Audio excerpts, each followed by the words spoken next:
Triple points na tayo. Top 4 answers on the board. Ano ang masarap gawin kapag tahimik ang paligid? FC. Pinig na music. Makinig ng music.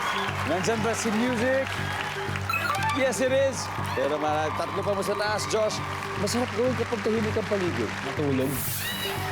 Matulog. Nandiyan ba yan? Top answer. Josh, pass or play? Play po. Let's go play the final round. Miss Lala, final round. 2 more to go. Kung pakuha nito, panalo na kayo. Anong masarap gawin kapag tahimik ang paligid? Kumain. Kumain! Wala daw. Marion, ano kaya masarap gawin kapag tahimik ang paligid? Mag-relax. Services? Medyo similar. Yan, pwede na kayo mag-usap.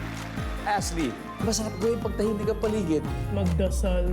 Magdasal. Wow! Nandyan ba magdasal? Ngayon, 186 points. Triple points round ito. Ibig sabihin, meron tayong number 2 and number 3. Hopefully, yung pangalawa makuha nyo kasi para umabot yun kasi 258 sila. So we'll see. First, we gotta get it right. Frank Chester, anong masarap gawin kapag tahimik ang paligid? Magmuni-muni. Magmuni-muni? Doc? Magbasa. Magbasa? So, Ricky? Mag-aral. Mag-aral! Isang tamang sagot lang. Make sense lahat. Baka may sarili kayo. Pero sana makuha natin yung second. Yan, aabot kaya. Tignan natin, makuha nyo lang po yung tama. Muni-muni, magbasa, mag-aral. Magmuni-muni. Gusto mag-relax. Ano sabi? Sabi mo nila, mag-muni-muni. Makuha kaya nilang round na to. Sa tingin nyo, mag-muni-muni.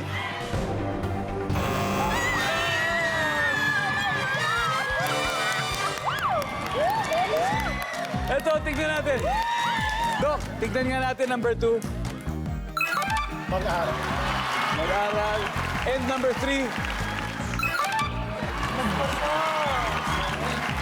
Kung nakuha nyo yung mag-aral, kaya. Kaya siya. 26 points, 330. Anyway, ang ating final score, the honorable 444. Ako? Arnold and Friends, 27. Thank you very much for joining. I hope you had fun, Doc. I hope you enjoyed the experience. Montik na po. So much Fair fun, enough. Dong. Thank So you very much much. fun. Thank you. Palakpakan po natin Arnold and Friends.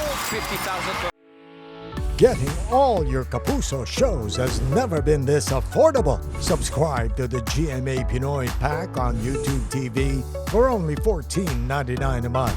Watch GMA Pinoy TV, GMA Live TV, and GMA News TV anytime, anywhere.